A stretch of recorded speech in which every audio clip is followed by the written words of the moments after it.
President, and gentlemen, ladies of the House, standing here with 8 minutes in my hands and at this venerable and rather magnificent institution, I was going to assure you that I belong to the Henry VIII School of Public Speaking, that as Henry VIII said to his wives, I shall not keep you long. But now finding myself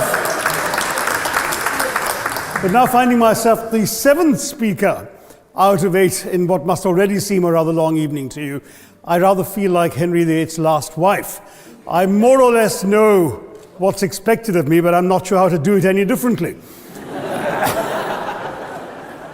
Perhaps what I should do is really try and pay attention to the arguments that were advanced by the opposition today.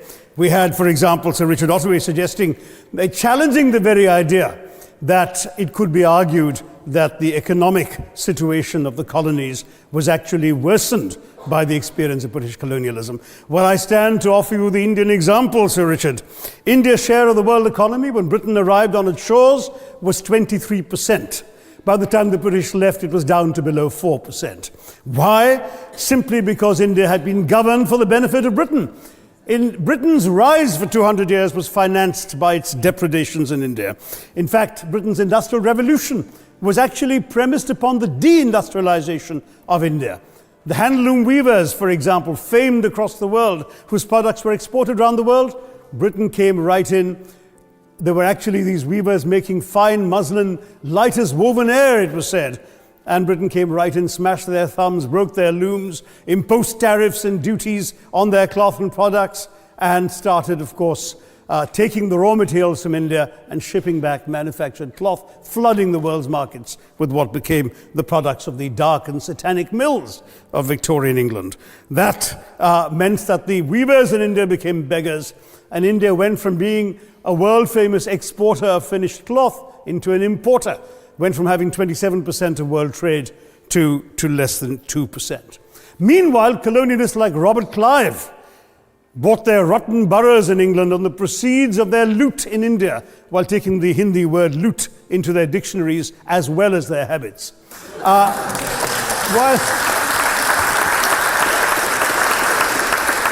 And the British had the gall to call him Clive of India, as if he belonged to the country, when all he really did was to ensure that much of the country belonged to him. By the end of the 19th century, the fact is that India was already Britain's biggest cash cow, the world's biggest purchaser of British goods and exports, and the source of highly paid employment for British civil servants. We literally paid for our own oppression. And as has been pointed out, the wealthy Victorian British families that made their money out of the slave economy, 1/5 of the elites of the wealthy class in Britain in the 19th century owed their money to transporting 3 million Africans across the waters. And in fact, in 1833, when slavery was abolished, what happened was that a compensation of £20 million was paid, not as reparations to those who had lost their lives or who had suffered or been oppressed by slavery, but to those who had lost their property. I was struck by the fact that your Wi-Fi password at this union commemorates the name of Mr. Gladstone, the great liberal hero. Well, I'm sorry, his family was one of those who benefited from this compensation.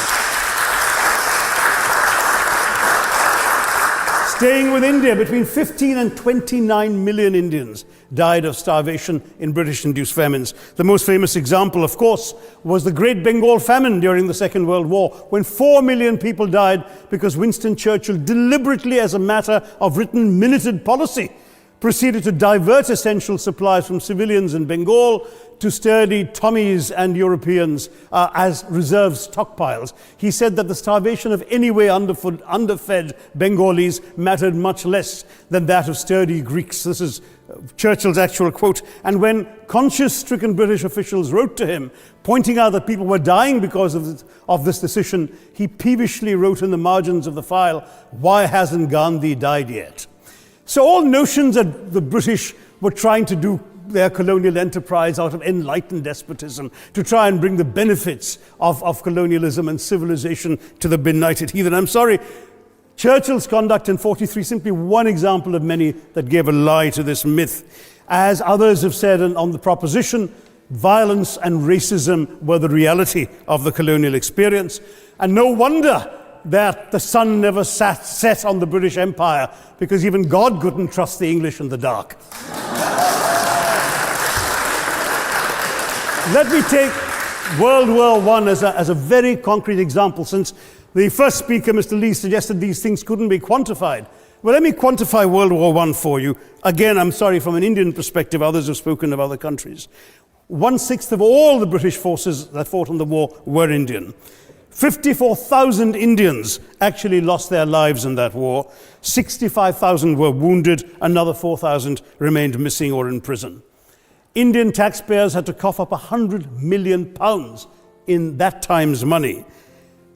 India supplied 70 million rounds of ammunition, 600,000 rifles and machine guns, 42 million garments were stitched and sent out of India, and 1.3 million Indian personnel served in this war. I know all this because, of course, the commemoration of the centenary has just taken place. But not just that, India had to supply 173,000 animals, 370 million tons of supplies, and in the end, the total value of everything that was taken out of India, India, by the way, suffering from recession at that time and poverty and hunger, was, in today's money, £8 billion. You want quantification? It's available. Second World War, it was even worse, 2.5 million Indians in uniform. I won't belabor the point, but of Britain's total war debt of £3 billion, in 1945 money, 1.25 billion was owed to India and never actually paid. Somebody mentioned Scotland. Well, the fact is that colonialism actually cemented your union with Scotland. You know, the Scots had actually tried to send colonies out before 1707. They'd all failed, I'm sorry to say. But then, of course, came union, and India was available, and there you had a disproportionate employment of Scots. I'm sorry, Mr. Mackenzie has to speak after me. Engaged in this colonial enterprise as soldiers, as merchants, as agents, as employees, and the earnings from India is what brought prosperity to Scotland, even pulled Scotland out of poverty. Now that India is no longer there, no wonder the bonds are loosening.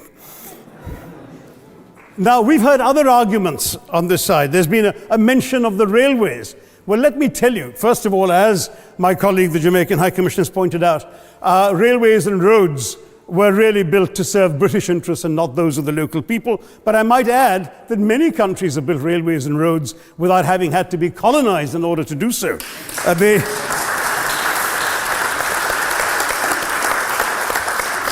They were designed to carry raw materials from the hinterland into the ports to be shipped to Britain.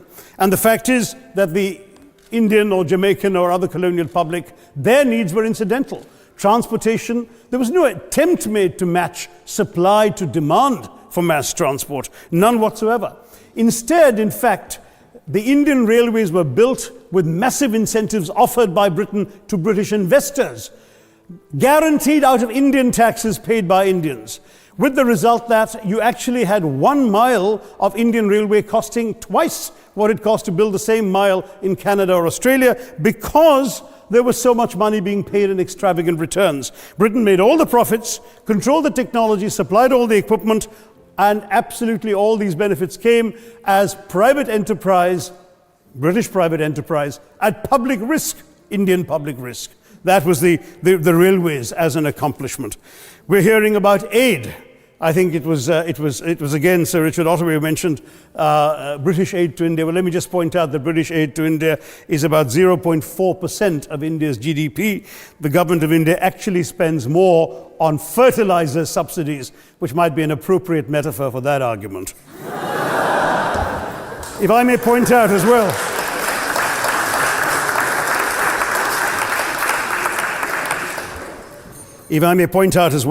that as my fellow speakers from the proposition have pointed out, there have been incidents of racial violence, of loot, of massacres, of bloodshed, of transportation, in India's case, even of one of our last Mughal emperor.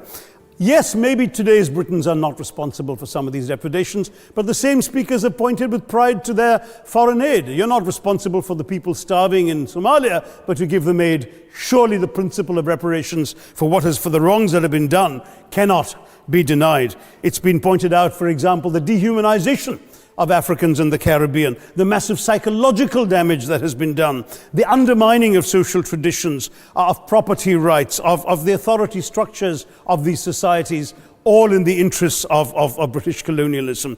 And the fact remains that many of today's problems in these countries, including the persistence, in some cases the creation of racial and ethnic and religious tensions, were the direct result of the colonial experience. So there is a moral debt that needs to be paid.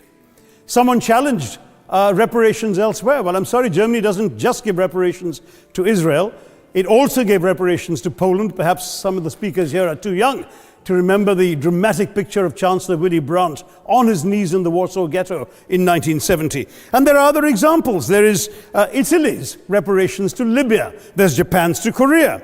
Even Britain has paid reparations to the New Zealand Maoris. So it's not as if this is something unprecedented or unheard of that's going to somehow open some sort of nasty Pandora's box. No wonder Professor Lewis reminded us that he's from Texas. There's a wonderful expression in Texas that summarizes the arguments of the opposition: all hat and no cattle. Now, if I can just quickly look through the other notes I was scribbling while they were speaking, there was reference to democracy and rule of law. Let me say with the greatest possible respect, it's a bit rich to oppress, enslave, kill, torture, maim people for 200 years and then celebrate the fact that they're democratic at the end of it.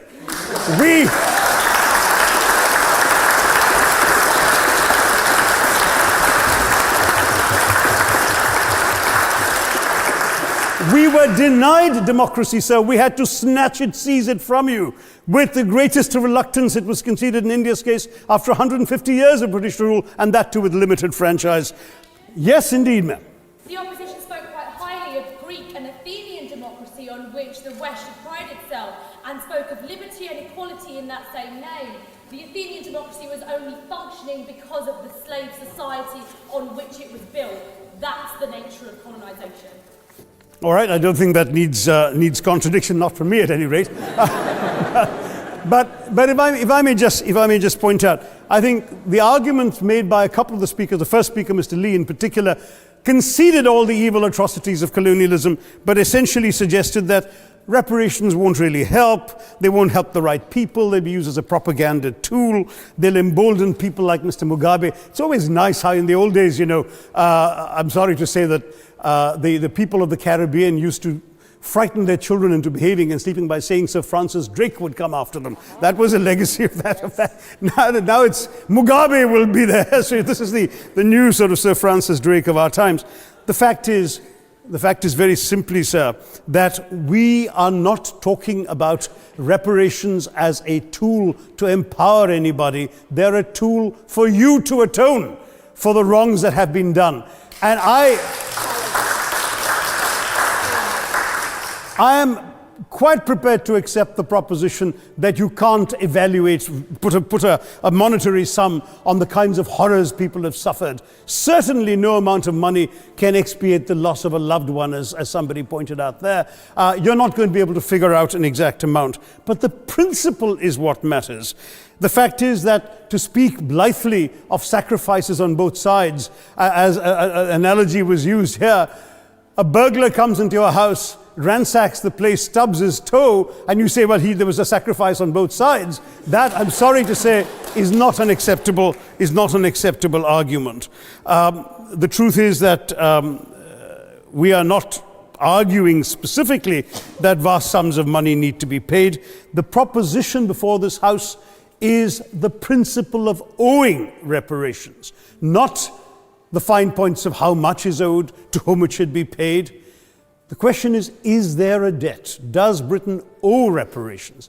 As far as I'm concerned, the ability to acknowledge a wrong that has been done, to simply say sorry, will go a far, far, far longer way than some percentage of GDP in the form of aid. What is required, it seems to me, is accepting the principle that reparations are owed. Personally, I'd be quite happy if it was £1 a year for the next 200 years after the last 200 years of Britain and India. Thank you very much, Madam President.